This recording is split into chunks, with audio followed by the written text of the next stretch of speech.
உலகளாவிய ரீதியில் குறிப்பாக ஈரானுக்கும் அமெரிக்கா மற்றும் இஸ்ரேலுக்கும் இடையிலான இந்த போரின் போது ஹோர்முஸ் நீரிணை தொடர்பாக தான் அதிக கவனம் செலுத்தப்படுகிறது. இன்றைய தினம் சர்வதேச அளவிலே ஒரு பேசுபொருளாக மாறி இருக்கின்றது. அமெரிக்க ஜனாதிபதி ஏற்கனவே 48 மணித்தியால காலக்கெடுவை விதித்திருந்தார் ஹோர்முஸ் நீரிணையை திறப்பதற்காக ஈரானுக்கு. அந்த வகையிலே இந்த அறிவிப்பு, அதாவது ஹோர்முஸ் நீரிணையை திறப்பதற்கு ஈரான் நடவடிக்கை எடுக்காவிட்டால் ஈரானில் இருக்கக்கூடிய மின் உற்பத்தி நிலையங்களை இலக்கு வைத்து தாக்குதல் நடத்தப் போவதாகவும் அவர் எச்சரிக்கை விடுத்திருந்தார்.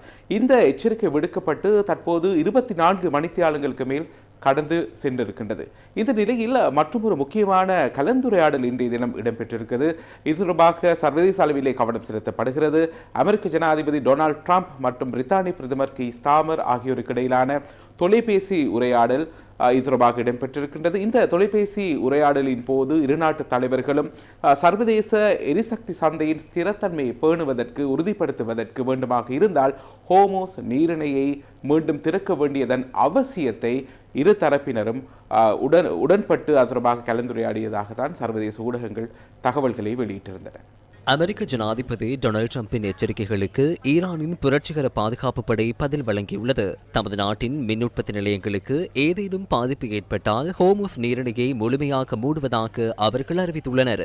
அத்தோடு அமெரிக்காவினால் ஈரானின் மின் உற்பத்தி நிலையங்கள் மீது தாக்குதல் நடத்தப்பட்டால் வளைகுடா பிராந்தியத்தில் உள்ள ஏனைய நாடுகளின் எரிசக்தி உட்கட்டமைப்புகள் மற்றும் நீர் விநியோக அமைப்புகள் மீதும் தாக்குதல் நடத்தப்படும் என ஈரான் மேலும் எச்சரித்துள்ளது.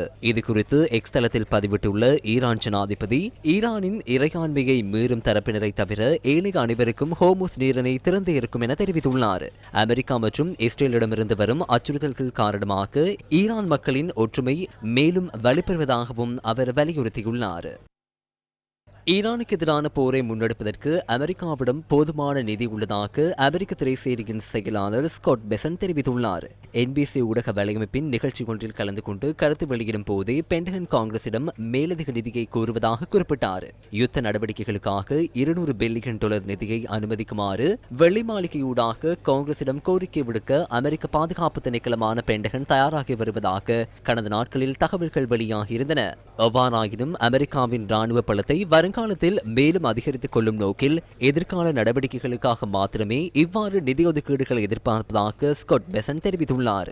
இதேவேளை அமெரிக்க மக்கள் செலுத்த வேண்டிய வரி அதிகரிக்கும் என வெளியாகும் செய்திகள் வேடிக்கையானவை என குறிப்பிட்ட அவர், வரி அதிகரிப்பு முன்னெடுக்கப்பட உள்ளது என்ற கருத்தை முற்றாக நிராகரித்தார்.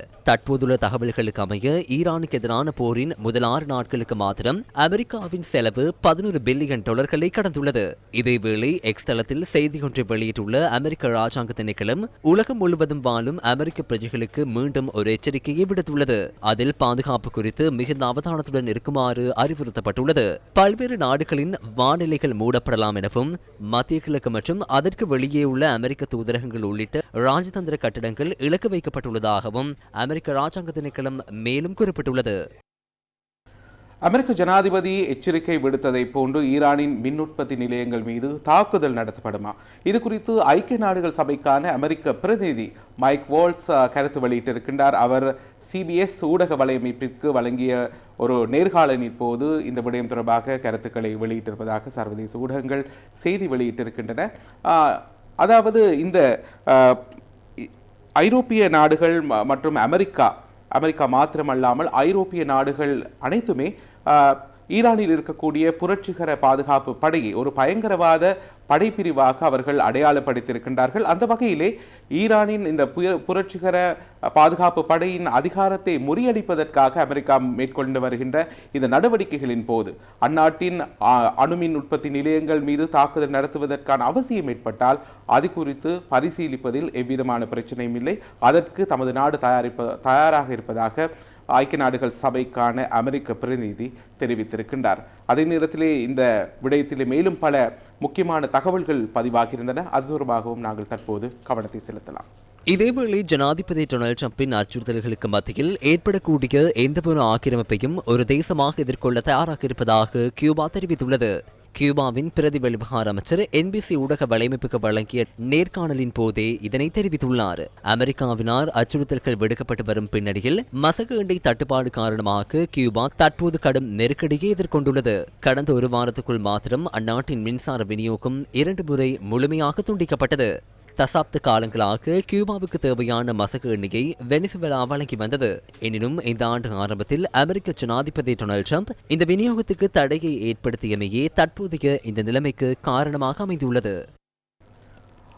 மத்திய கிழக்கு நாடுகளில் தற்போது ஏற்பட்டு வருகின்ற இந்த நெருக்கடிக்கு மத்தியில் இந்திய ரூபாவின் பெறுமதியும் முன்னொருபோதும் இல்லாத அளவில் வீழ்ச்சி அடைந்திருப்பதாக இந்திய தகவல்கள் தெரிவிக்கின்றன. அதற்கமைய அமெரிக்க டாலர் ஒன்றின் விற்பனை விலை இன்று இந்தியாவில் 93 ரூபாய் 84 வரை உயர்வடைந்திருப்பதாக தெரிவிக்கப்படுகிறது. Find everything you need for your home, office, business and factory. Visit b2b.lk Marketplace.